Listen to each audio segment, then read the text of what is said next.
What is up, guys? Just a Mechanic. Welcome back to another video. And today I'm going to be doing a slightly different video. Here we're going to be working on an E450 school bus that looks like it got in a small fender bender. It looks like maybe the driver hit something, or maybe somebody hit the mirror bracket, and it looks like the mirror bracket ended up pushing into the fender and causing some damage. Now, as you can see, it blew off the paint, and it left some pretty nice dents here on the side and on top. And basically I'm just going to be doing this video to show you what it took for me to basically repair this this fender here. And I'm going to take you through the metalwork, also body filler and primer stage, and also obviously the painting stage. And although I don't end up finishing this project completely, I do end up showing you the end results of what that fender ended up looking like.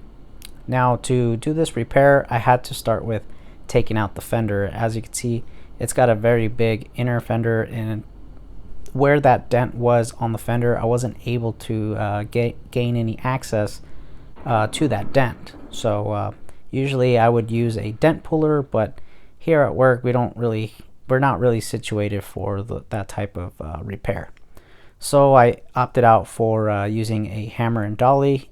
Now here is basically me already fixing part of the dent. You could see some of the hammer marks there on the back, but you could also notice that there is a inner bracket for the fender. Now the only way to remove that bracket is to basically drill out the spot welds, and I wasn't really ready to do that. So what I ended up doing was basically just using a screwdriver to push that dent from the inside, and start my metalwork from there. So here you could basically see me starting to do the metalwork, and I did skip through some parts here and there, so some of the editing isn't exactly like a step-by-step tutorial, but basically I did do all the metalwork myself, and got the metalwork pretty straight for the most part. Now here I'm actually using the cheap Harbor Freight Maddox hammer and dolly set. I think you could pick these up for about 40 bucks. And I'm going to tell you right off the bat, they're not the best, but they do the job. So if you're looking for an affordable set, the Harbor Freight set is, like I said, not the best, but it does get the job done. And additionally, I did want to say that in the kit, it does have much more than just this dolly and hammer. Obviously, you're going to have a little bit of a selection there with that kit. So it is, for the most part, a good starter kit, but I would eventually move on to something better, because I did notice that the dollies weren't perfectly shaped. On one of them, I was actually able to see a small dent on the actual dolly itself. So it looks like they didn't really take the time to really shape that perfectly.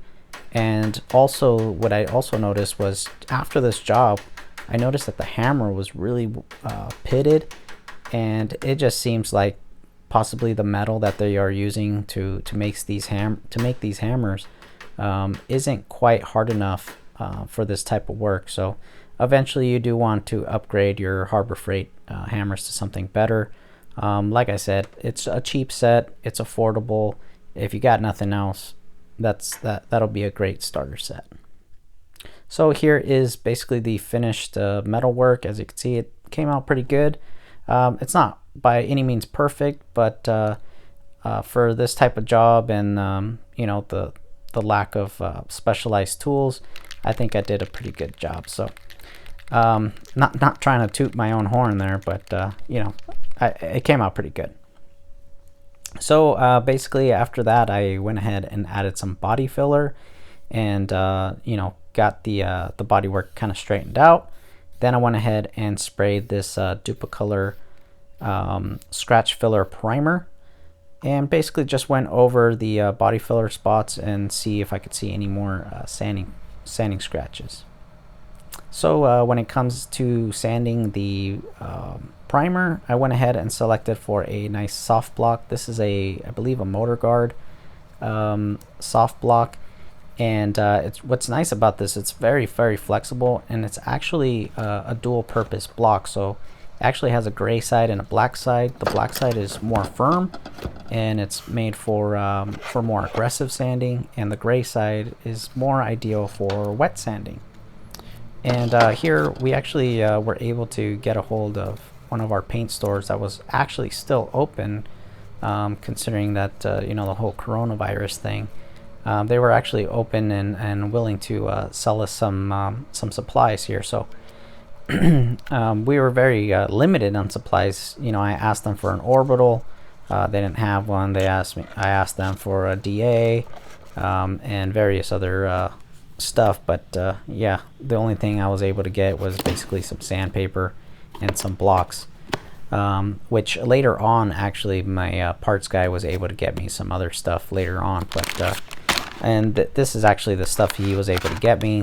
He ended up getting me a half mask, respirator, and also various different sandpapers I'm going to be using for this project, because basically we didn't have anything in stock. So I went ahead and added a little bit more body filler on certain sections because I wasn't quite happy with the body work. So I went over it one more time. So this is the gun I'm going to be using. This is the SRI Pro. Good little mini gun there. It's I believe it's got a 1.0 tip, and I'm going to be using the D cups, you know, disposable cup system. So basically all the body work is done up to this point. You know, all I did was you know, primer it at this point, and I was basically waiting for the primer to dry, and we're gonna go ahead and move on to the sanding. Now I did want to say that I did end up getting a small primer run. What ended up happening was I was playing with the nozzle probably before I went to lunch, and I totally forgot that I had it on in a more horizontal position. So what ended up happening was when I went to go spray that primer, it kind of just overloaded a little bit of the primer and ended up giving me a little primer run. So what's cool about these, like I said, duplicolor perfect match primer nozzle is you could turn it kind of a half turn, and it'll give you either a horizontal or a vertical pattern. So kind of a cool feature, but like I said, I did forget, and then ended up giving me a little run. But really, just, you know, not a big deal. All I did was ended up sanding it out and fixing all that. So not a big deal. Also, what I ended up doing was just masking off the model emblem, the E450, and also the little circular tab that you see here. Basically, that is a something called Zonar, which school buses have to kind of do the inspection of the bus to make sure that the bus is safe enough to operate and whatnot. So I decided to just tape these up because I didn't really want to deal with taking them off and then putting them back on after the paint process and all that. So I ended up just leaving them there and just going ahead and taping them off for the meantime until I could get all of it situated, and then obviously paint the fender and then remove the tape later on. So here is some of the supplies he was able to get me a little bit late. This is actually a pretty nice polisher made by Hutchins called the Pro Finisher, and of course I was already done with the bodywork at this point, so I couldn't really use the Palm DA sander, but I'll probably end up using that in a future video. So, and then he also got me some finishing sandpaper and another block. Alright, so basically after I went ahead and sanded down all the body filler and applied or reapplied a little bit more primer, then it was time to go ahead and start wet sanding the primer and getting it ready for starting the painting process. So basically on those cheaper spray can type of primers, you really want to wet sand everything when you're ready to start painting. Now typically you'll have the choice in other primers to wet sand or dry sand. before you actually paint. But if you are using any type of spray can primer that is not a 2K primer, I would always suggest to wet sand it instead of dry sanding it.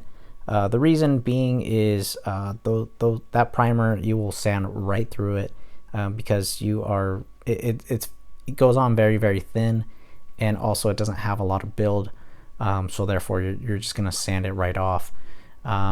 And so anyway, so I'm gonna go ahead and wet sand the entire fender and get it prepared for paint. And also, not only that, I'm trying to get the primer to basically well, basically what I'm trying to do is get rid of the transitional line between the primer and the rest of the panel, and obviously sand down the rest of the panel and get it ready for paint. Now, why you want to get rid of that transitional line between primer and the rest of the panel, and you could see me right here kind of feeling it. Basically what I'm trying to do is, like I said, get rid of that transition between primer and the rest of the panel, because if you do not do that, what you'll end up with is what's called edge mapping. And edge mapping is basically where you see where you stop the primer and when it ends up going into the rest of the panel, right? And basically, if you do paint and clear over that primer spot without properly sanding it and prepping it, you'll actually end up seeing the edge of the primer. So, and here I'm basically wet checking, and what wet checking is basically just wetting the panel and seeing the reflection and seeing if you could see any defects in your bodywork. And it looks, for the most part, it looks pretty finished and well off. And like I said, what I ended up doing here is I ended up washing it with soap and water, and then went ahead and added some wax and grease remover and try to get all the contaminants off of the panel, and yeah, getting it ready for mixing paint and painting it. Alright, so now we are getting into the fun stuff. Now we are getting into the paint. This is basically Valspar base coat. This is a school bus yellow that we had custom mixed, and to try to get the best match possible. Now this is going to be a blend job, and this is actually the reducer for the paint. Like I said, this is actually going to be a blend job, and I don't have any special blending agent or anything like that, so I'm going to use basically a technique that I learned. Alright, so we're going to go ahead and start mixing some paint. Now, I know a lot of beginner painters always have trouble mixing paint. That is typically one of the most asked questions that I get from a couple of my friends and people that I meet when I tell them that, I do painting on the side, and I'm a DIY painter, and they always ask me, the hardest thing for them is mixing paint. And I don't really get why people think mixing paint is that hard, but if you are having trouble mixing paint, the easiest way I can really explain mixing paint is get yourself a ratio cup. That is going to save you so much time. It's basically, you don't have to think. All you got to do is fill the paint to whatever specified lines that you're going to need to fill according to the paint manufacturer. So in this case, this Valspar base coat is a 1-to-1 ratio, and what I ended up doing is filling the base all the way up to the number 1 line. So like I said, it is a 1-to-1 ratio, and I'll bring the cup a little bit closer so you guys can take a look here.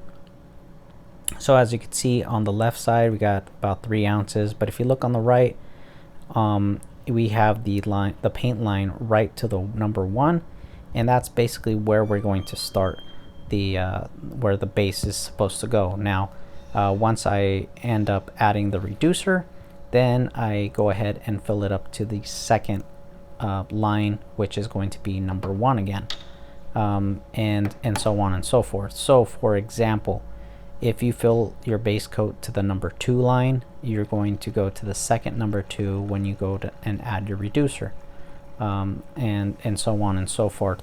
Now, depending on the ratio, it's going to depend on which lines you're going to fill to, right? So like I said, if you're filling up to the number 1 line, which is about 3 ounces, well, here's actually a good example. So as you can see, if you look in the 1-to-1 column, you can see that I filled it up to the second number 1.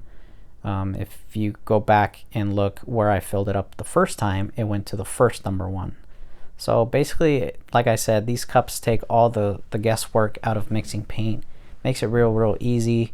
And there are other ways to mix paint, of course.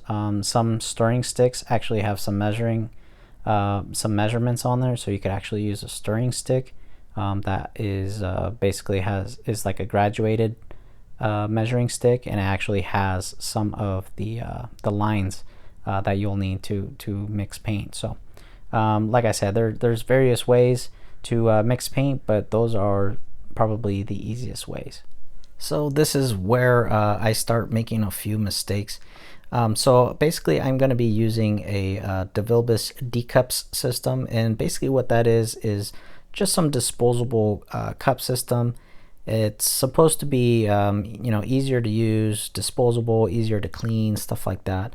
And you're going to see a couple mistakes that I make right off the bat, and I'll highlight them as they happen. But right here, you can see I did spill a little bit of paint, and which was not really a big deal. That wasn't really the mistake I was really trying to highlight, but it is, however, just a quick little mistake. So I went ahead and just grabbed a little rag and cleaned that right off. And like I said, it wasn't that big of a deal. But where you do see a big of a deal is when I actually start to put the D-Cups system back together. Now, I don't know if you noticed right there, but I ended up putting the twist cap on, kind of like when my coworker came to ask me some questions. And when I went to screw on the gun and tried to test just to make sure that the paint wasn't going to spill, it spilled right out.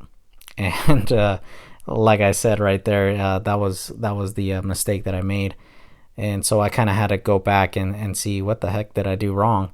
And little did I know that I was missing one of the other pieces from the kit that is supposed to hold the paint inside and not let the paint just fall out. So simple mistake was corrected right off the bat, and good thing I did catch that and was able to clean off any of the excess paint, because obviously you don't want any drip marks going on to your paint job.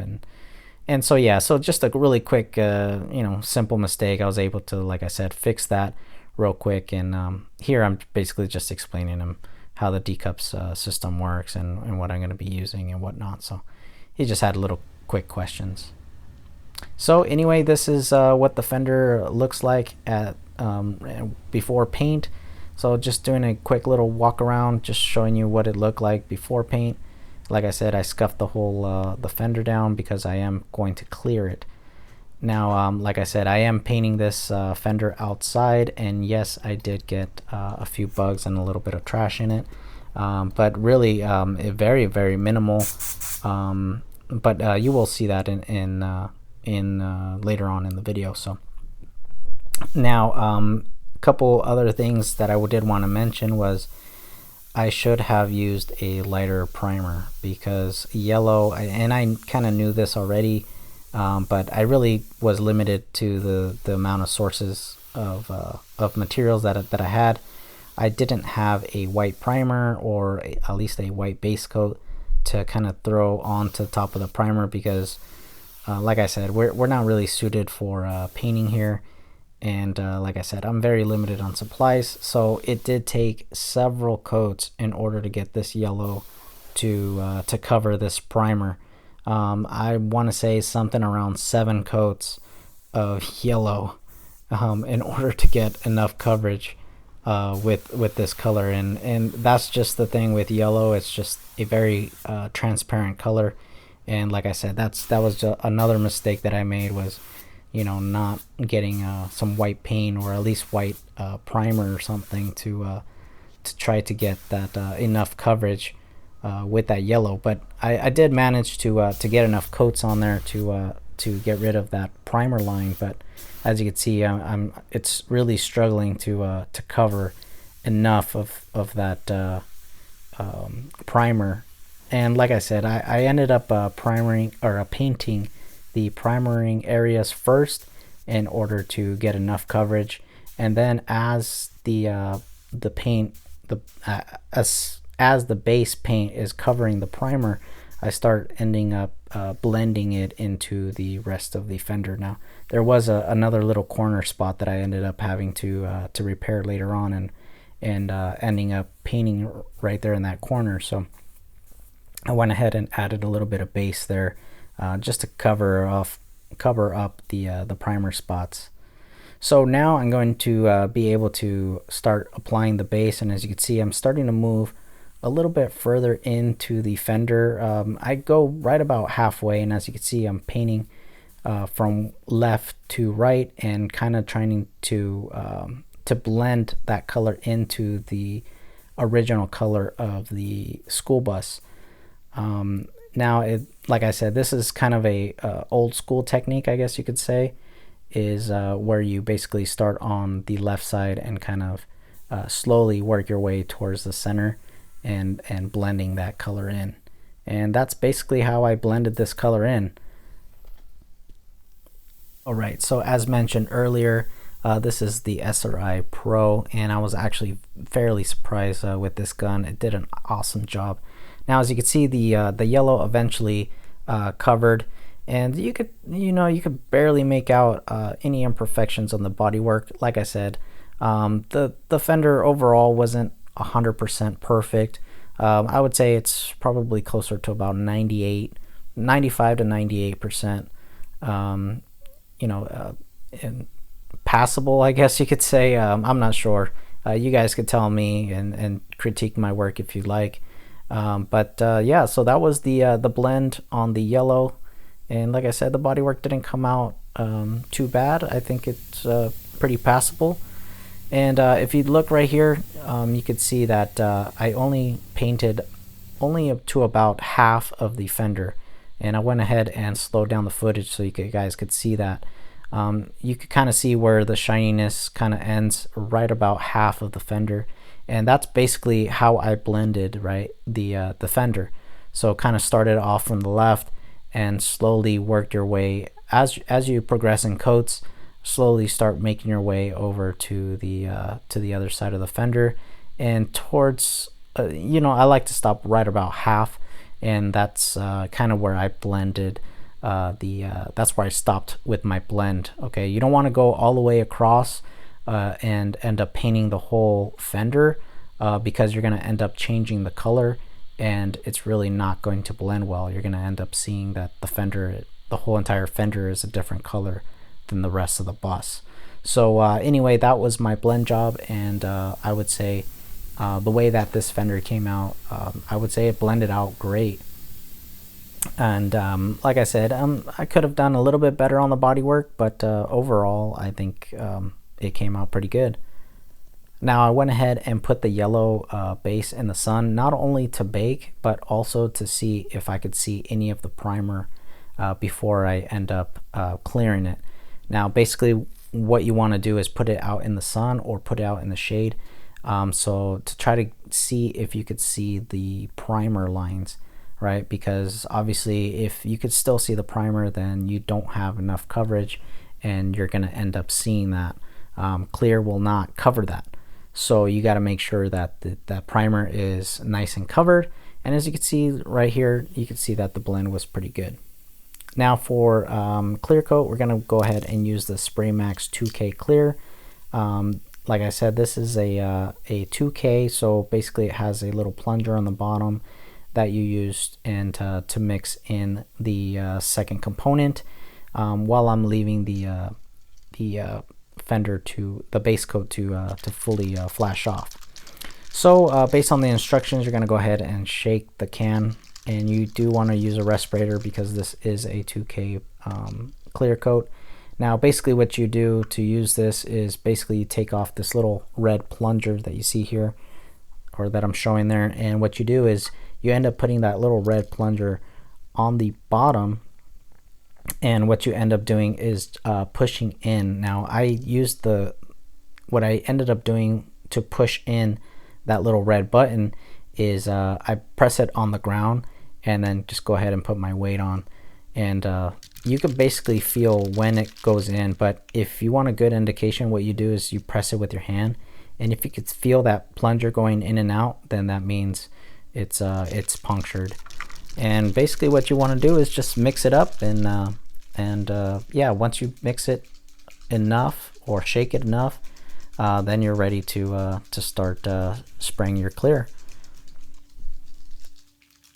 Alright, so now we're gonna go ahead and start with the clear process, and this is actually where I made another mistake. Was I ended up applying this clear out of a spray can, like if I were spraying with a spray gun. And the biggest problem with that was that, for one, I was way too close with the spray can. Usually with spray guns you could get pretty close and still get a very good finish. But what I noticed was I wasn't far back enough, and what I ended up doing was getting a little bit of a run in some areas. It wasn't too bad. It's very hard to see it. You really got to be looking for it in order to see it, but I did, however, get a run. And the other part was that since I'm not used to spraying with a can, I'm usually used to spraying with spray guns, is as I noticed that the fan pattern on a spray can isn't quite the same as the spray gun. If you notice in certain areas when I was painting, you can notice that the spray can was actually top heavy and bottom heavy and very light in the middle, whereas the spray gun typically has a nice even fan. And yeah, so I ended up over applying it in certain areas and under applying it in others. So yeah, basically just the fan pattern isn't as good with the spray can. And what I'm doing here is I'm trying to reduce the run by having the fender lay flat so that the run doesn't continue to go down. And as you can see, I also got a nice little friend come and visit and check out my paint job. So yeah, I ended up getting a bug landing in it, and I wasn't able to remove the wings. I was able to remove the body of the bug, but basically the wings end up staying there because I was not able to get the wings out. The wings were just far in there, and I felt like I was going to end up ruining the paint job just trying to pick out the wings. So what I ended up doing was just leaving the wings in there, and I figured, you know what, I could probably sand that out later on at this point. So so I ended up just leaving the fender there until it was ready to flash off. Now you can see that I'm moving a little bit different now. I'm not moving like I usually move with a spray gun. So yeah, a little bit of a learning curve with this clear. I have used it before in the past, but like I said, I'm more used to spraying with a spray gun than I am with a spray can. So yeah, a little bit of a different technique there. So here is basically the finished result. As you can see, I still got the little bugs wings there, but you could see that the finish came out pretty good. Like I said, you can really see that the blend came out excellent. You don't see any of the primer anymore, and the blend came out actually pretty dang good. I would say this is gonna be almost as good as new. Of course, the finish is a little off because it did come out of a spray can, but then again, no one's gonna really get that close to really notice. But as you can see, this is basically my Friday, and I wasn't able to finish putting the bus back together, so this is what it ended up leaving. I ended up leaving it as is at this point. But yeah, so anyway, this is how the fender came out. As you can see, it came out pretty dang good. Not too bad for a DIYer, and of course, I ended up leaving a note, please don't touch, because I can see one of my coworkers coming over here and picking at it. Anyway, guys, hopefully you guys enjoyed this type of video. Please comment, like, share, or subscribe. Hopefully you guys learned something, and like I said, comment down below if you have something to add to this video. As always, guys, stay spraying, and we'll catch you guys on the next video.